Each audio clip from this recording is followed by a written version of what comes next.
Ada dua prinsip utama yang menjadi dasar kebijakan Khalifah Umar bin Abdul Aziz di berbagai bidang pemerintahan. Pertama, Umar bin Abdul Aziz memiliki semangat yang kuat untuk memegang teguh Al-Quran dan As-Sunnah. Hal ini selalu ditekankan oleh Umar bin Abdul Aziz kepada para pejabat dan rakyatnya. Hal ini adalah ketetapan yang diwariskan oleh Rasulullah SAW dalam yang harus diikuti. Kedua, Umar bin Abdul Aziz mementingkan kebenaran, keadilan, dan membersihkan pemerintahan dari segala bentuk kezaliman. Prinsip ini menjadi dasar setiap kebijakan politiknya dan ini sesuai dengan tujuan hukum dalam Islam. Ibnul Qayyim al-Jauziyah menegaskan bahwa syariat Islam dibangun atas kebijaksanaan dan kemaslahatan manusia, sehingga segala sesuatu yang bertentangan dengan prinsip keadilan, kasih sayang, kemaslahatan, dan kebijaksanaan bukanlah bagian dari syariat Islam. Kemakmuran, kesejahteraan, dan ketentraman adalah hal-hal yang dirasakan umat Islam saat dipimpin oleh Umar bin Abdul Aziz. Umar bin Abdul Aziz dalam mengambil langkah-langkah besar dalam meningkatkan kesejahteraan rakyat. Salah satu langkah yang besar yang diambilnya adalah membagi pendapatan dan kekayaan negara secara adil kepada seluruh lapisan masyarakat. Dengan analisis yang matang, Umar menyadari bahwa ketidakadilan dan pembagian kekayaan negara menyebabkan ketegangan sosial dan meningkatnya tindak kriminal. Umar bin Abdul Aziz mengambil kebijakan berani dengan melarang pegawai pemerintahan dan bangsawan untuk mendapatkan porsi lebih dalam pembagian kekayaan negara. Mereka diberi jatah yang sama dengan masyarakat lainnya, dan jika memiliki kekayaan yang diperoleh secara tidak adil, mereka diharuskan mengembalikan.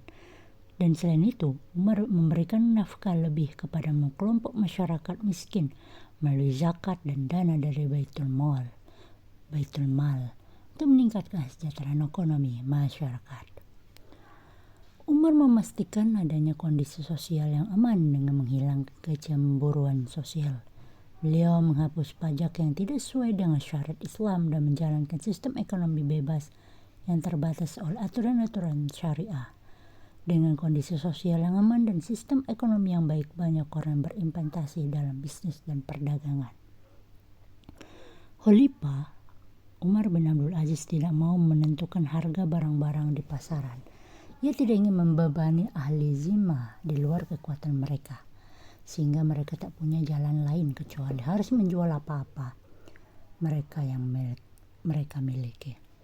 Sang Khalifah tidak ingin membebani siapapun kecuali sesuai dengan kemampuannya, sehingga orang-orang pun berjual beli sebagaimana yang mereka inginkan.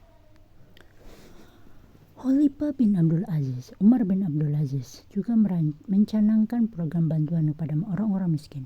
Bagi siapapun yang orang-orang yang dililit hutang dan tidak mampu mengembalikannya, maka pemerintah akan membantunya dalam mengembalikan hutang-hutangnya itu. Tentunya adalah salah satu program untuk menyelamatkan dan meningkatkan perekonomian rakyat. Hingga akhirnya datang sebuah surat dari salah seorang pegawainya yang diantara isinya adalah sebagaimana berikut. Wahai Amirul Mukminin, sungguhnya kami mendapati orang yang mempunyai rumah, pembantu dan perabotan rumah tangganya yang lengkap, serta kendaraan. Apakah mereka perlu dibantu untuk mengembalikan hutangnya? Khalifah menjawab, seseorang muslim itu harus mempunyai rumah untuk berteduh, pembantu yang membantunya sehari-hari, kuda untuk berjihad melawan musuh, serta perabotan untuk rumahnya. Maka yang seperti itu jika memiliki hutang tetaplah seorang yang perlu dibantu. Umar bin Abdul Aziz memberikan perhatian khusus pada sektor pertanian dengan memberikan insentif kepada petani. Beliau melihat pertanian sebagai salah satu sumber penghasilan utama masyarakat dan melakukan langkah-langkah seperti mengurangi beban pajak pada petani, memberikan pinjaman pada mereka, serta meningkatkan saluran irigasi untuk mendukung pertanian. Umar bin Abdul Aziz melakukan terobosan dalam meningkatkan pertanian dengan memberikan perhatian dan keringanan pajak kepada para petani. Beliau juga mendorong perbaikan lahan pertanian dan menghidupkan kembali lahan yang mati. Umar memberikan perhatian kepada para petani dengan mengganti kerusakan yang disebabkan oleh pasukan tentara dan memberikan pinjam kepada mereka. Manajemen ekonomi Umar bin Abdul Aziz telah membuahkan hasil yang bisa dinikmati oleh seluruh masyarakat. Ia memberikan fasilitas-fasilitas yang merangsang produktivitas dan kreativitas masyarakat. Ia juga menghilangkan semua bentuk aral yang menghadang perkembangan perekonomian umat. Dan begitu, sektor perdagangan pun semakin meningkat. Dan dengan meningkatnya sektor itu akan memacu pertumbuhan ekonomi dari sektor-sektor lainnya, sehingga pendapatan masyarakatnya juga akan ikut meningkat. Kalau sudah begitu, tentu bertambah pula zakat yang harus dikeluarkan oleh masyarakat dari harta mereka. Tidak bisa kita pungkiri bahwasanya zakat adalah salah satu solusi Islam untuk meningkatkan taraf hidup orang-orang fakir dan miskin. Kalau perekonomian masyarakat sudah kuat, tentu daya beli mereka juga akan tinggi. Jadi sekalipun harga barang itu tinggi, mereka tetap bisa membelinya tanpa merasa keberatan. Dan halnya dengan kondisi masyarakat yang taraf hidupnya lemah, maka semurah apapun harga suatu barang, namun mereka tetap akan merasa keberatan karena perekonomian mereka yang lemah. Langkah pertama yang diambil oleh Umar bin Abdul Aziz dalam urusan internal pemerintahan adalah memilih pejabat pemerintahan yang berkualitas. Pendekatan yang digunakan adalah memilih mereka yang tidak hanya pandai atau berasal dari keluarga bangsawan, tapi lebih dari itu, pejabat yang dipilih harus dapat dipercaya, baik, amanah, berilmu, kuat fisik, tawadu, menjaga martabat diri, adil, berperilaku baik, penuh kasih sayang, dapat jadikan teladan, tidak egois, mampu menjalankan tugas cerdas dan bijaksana. Perencanaan merupakan aspek penting dalam kepemimpinan, baik dalam ilmu kecil maupun besar, seperti pemerintahan atau kehilafahan. Perencanaan dapat diibaratkan sebagai jembatan yang menghubungkan antara masa kini dan masa depan. Dan jika perencanaan tersebut baik dan tepat, maka akan membawa seorang menuju keberhasilan. Umar bin Abdul Aziz menunjukkan kecakapan kepemimpinan dengan tidak mengambil keputusan atau melaksanakan suatu tindakan tanpa merancang rencana yang matang. Ia mempertimbangkan sisi baik dan sisi buruk, menimbang mudarat, kerugian, dan maslahat, keuntungan, serta memikirkan dampak penerapan kebijakannya di masa yang akan datang. Umar bin Abdul Aziz pernah menyampaikan bahwa ia memiliki akal yang cerdas, namun tetap takut akan azab Allah. Ini mencerminkan kepribadiannya menyadari urgensi perencanaan dan pemikiran dalam mengambil keputusan. Dalam merancang setiap aspek pemerintahan, tujuan utama yang dipegang oleh Umar bin Abdul Aziz adalah pembaharuan sesuai dengan metode Nabi dan kepemimpinan yang benar. Misi yang dijalankannya untuk mencapai tujuan tersebut melibatkan penegakan kebenaran dan keadilan, eliminasi kezaliman, serta menjaga keseimbangan dan harmoni dengan lingkungan sekitar. Dalam segi organisasi, terdapat 4 pilar utama yang memiliki peran penting dalam jam tugas pemerintahan. Pada masa Umar bin Abdul Aziz, keempat pilar tersebut adalah khalifah, gubernur, penanggung jawab Baitul Mal, dan hakim. Di bawah keempat posisi utama tersebut dibentuk jabatan-jabatan spesifik seperti bagian perpajakan, angkatan perang, sekretariat, kepolisian, pengawal, dan sebagainya. Untuk mengurus roda pemerintahan, struktur pemerintahan ini memiliki kesamaan dengan pemerintahan khalifah-khalifah sebelumnya.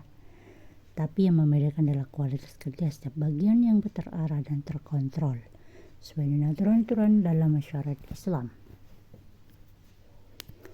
Khalifah bin Abdul Aziz memiliki aturan prosedur untuk menyampaikan keluhan masyarakat.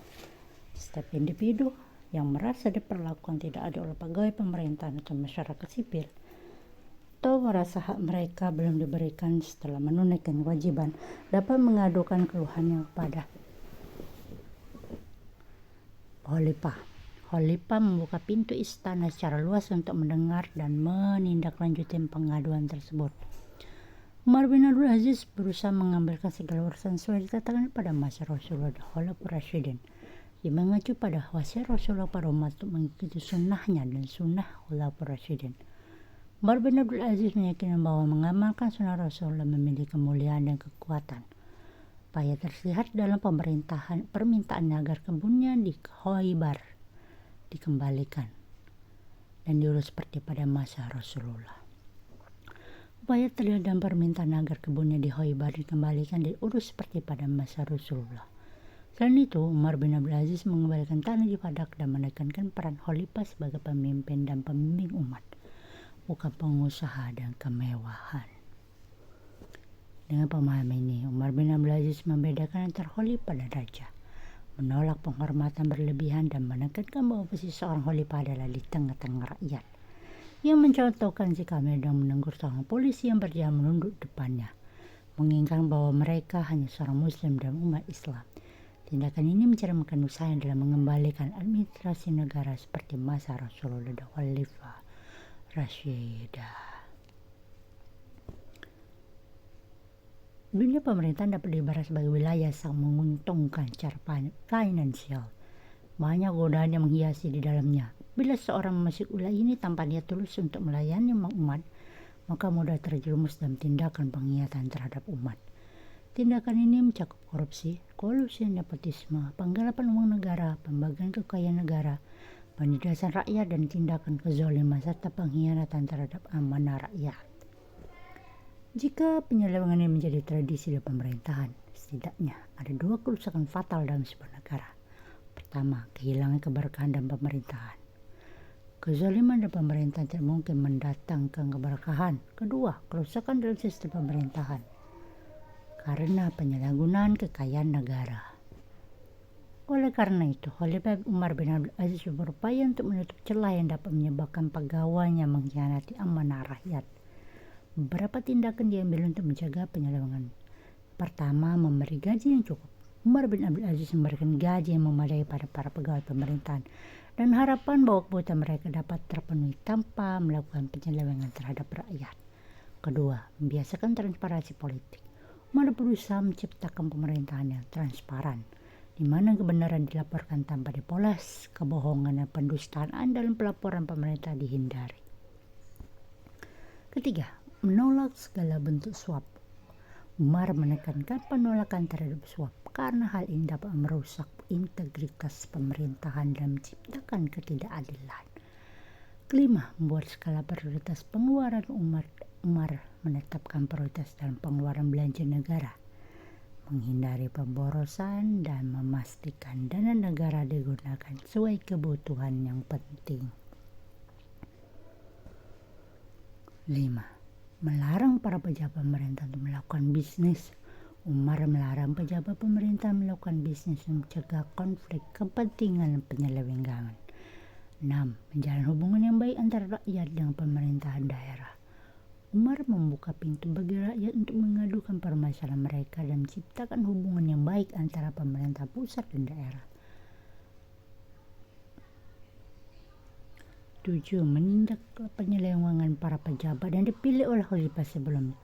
Umar tidak ragu-ragu menindak para pejabat yang terlibat dalam penyelewengan, menegaskan prinsip keadilan tanpa pandang bulu.